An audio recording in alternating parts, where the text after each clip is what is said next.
অজেদ আলী চৌধুৰীয়ে কৈছে যে এনেকুৱা সংগঠন নাই যি সংগঠনে সংখ্যালঘু এলেকাত কংগ্ৰেছক বাধা দিব পাৰিব। অজেদ আলী চৌধুৰী, আপুনি মনত ৰখা ভাল, আপুনি সংখ্যালঘু ছাত্ৰী ইউনিয়নৰ এসময়ত নামদাৰী উপসভাপতি হ'লে আছিলে। এই সংখ্যালঘু আন্দোলন যদি এই আমচু জন্ম নল'লে হয় আপোনাৰ নিচিনা মানুহ, আব্দুল হাই নাগৰীৰ নিচিনা মানুহ, চন্দন চৰকাৰৰ নিচিনা মানুহ, চুকুৰৰ নিচিনা মানুহ, দিলদাৰ ৰেজ্জাৰ নিচিনা মানুহ, শামছুলৰ নিচিনা মানুহ, এইবিলাক মানুহ আপোনালোকে কংগ্ৰেছৰ টিকেট জিন্দগীত নাপালে হয়। গতিকে সেই সংগঠনক আপুনি চেলেঞ্জ কৰিব বিচাৰিছে। এতিয়াও সংখ্যালঘু ছাত্ৰী ইউনিয়নক মোৰ নিচিনা সভাপতি থাকিলে আপোনাৰ কংগ্ৰেছ কিয়?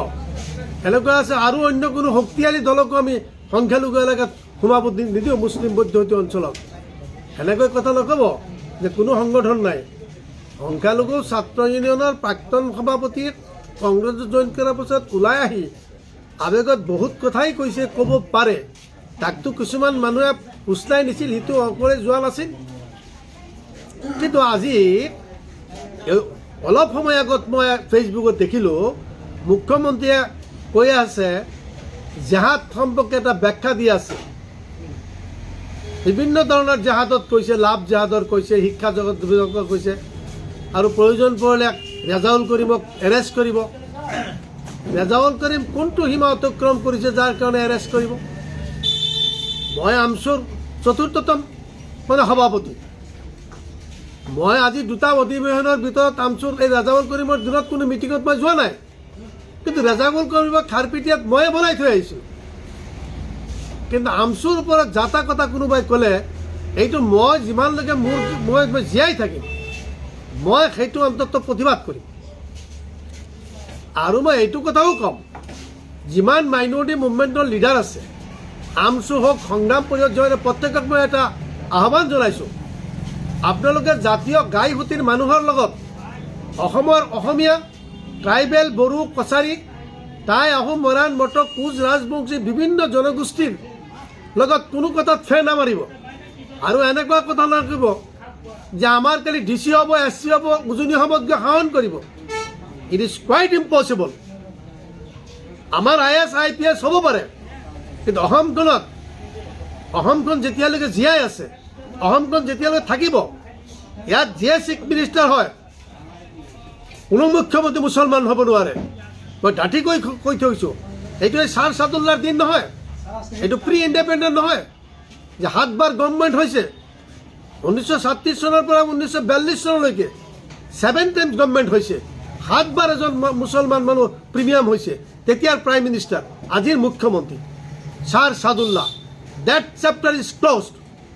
তেতিয়া মানে ইয়াত অসম, নাগালেণ্ড, মেঘালয়, অৰুণাচল, মিজোৰাম, ত্ৰিপুৰা এইবিলাক সাতভনী চম্পা নাছিল।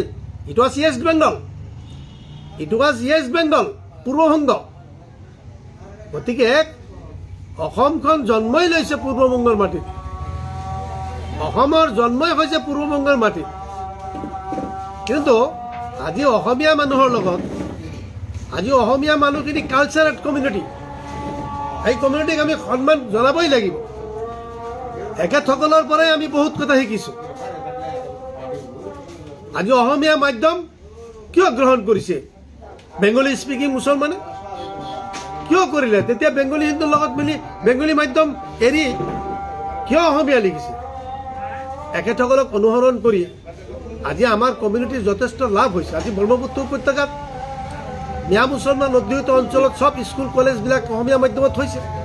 আমাৰ ল'ৰা ছোৱালীবিলাক যথেষ্ট আগবাঢ়িছে।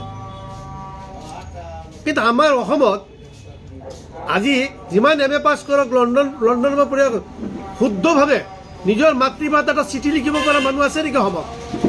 লাখত এজন হ'ব পাৰে, কিন্তু অসমীয়াত লিখিব পাৰিম। যিহেতু অসমীয়া মাধ্যমত আমি লিখা পঢ়া কৰিছোঁ আৰু আমি ফেৰ মাৰা উচিত নহয়। মই প্ৰত্যেকটো সংখ্যালঘু নেতাক সকীয়াই দিছোঁ, সাৱধান কৰি দিছোঁ, এনেকুৱা ৱাৰ্ডিং নকৰিব যি ৱাৰ্ডিং কৰাৰ পিছত অসমীয়া মানুহৰ তেজ গৰম হ'ব আৰু অসমীয়া মানুহে দুখ পাব, আঘাত পাব। তেনেকুৱা কথা আমাৰ কোৱা দৰকাৰ নাই। আজি অসমৰ মুখ্যমন্ত্ৰীৰ কথাবিলাকত আমাৰ কোন মানুহ আগত পোৱা নাই? মিয়াৰ লগত মিয়াক মই দবাই ৰাখিমেই, ইছলামক মই শেষ কৰি দিব বিচাৰোঁ, কৰোণাৰ নিচিনা। এইবিলাক কথাটো আমাৰ মানুহে সহ্য কৰিব পৰা নাই নহয়। গতিকে ৰেজাউল কৰিমক মই কৈছোঁ, কোনো অৱস্থাতেই এই যোৰহাটত DC আমি বনাম, ডিব্ৰুগড়ত আমি DC আমাৰ হ'ব, এইবিলাক কথা ক'বলৈ এতিয়া তুমি আমচুৰ সভাপতি নহয়, এতিয়া এক্স প্ৰেচিডেণ্ট এই কথাটো মনত ৰাখি চলা ভাল। এই যে কথাবিলাক কৈ আছে আমচুৱেতো এইবিলাক কথাৰ প্ৰটেকশ্যন দিয়া নাই, কোনো এক্স লিডাৰেতো তোমাৰ সম্পৰ্কে প্ৰটেকশ্যন দিয়া নাই, কোনেওতো মাতা নাই। আজি এক্স প্ৰেচিডেণ্ট আব্দুল হাই নাগৰী, তেখেতক আমি জীয়াই থকালৈকে সন্মান কৰিম। কালি কিয়ামতৰ ময়দানতো দেখা যদি হয় তাক সন্মান কৰি আব্দুল হাই নাগৰীৰ নেতৃত্বতে আমচুৰ জন্ম হৈছিল। আজি এই আমচুৰ নামত উঠি আহি আমিও বিকাশতা লাভ কৰিছোঁ।